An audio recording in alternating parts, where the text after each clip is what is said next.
Habis. Yang apa bahan dan kat sambutrinya? Nya bahan kacang panjang. Habisnya tongkut. Pohon kunyit. Habisnya udang. Bodring.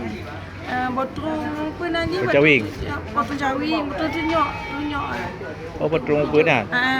Di Banjar apa get? Yang dikokoh je pak. Pandung kecuali botong cawing. Botong cawing bulat-bulat mentang. Kan bodring ni per gramah. Gimana cara? Baru cabai hijau dipotong-potong. Kau punya. Kan bodring ni gimana cara get? Bodring bisa. Bawah ni gramah.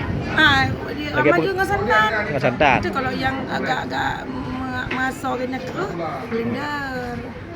Oh, super.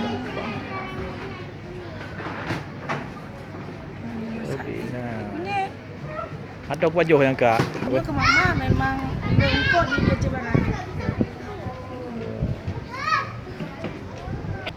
Dong harian Muslim kak.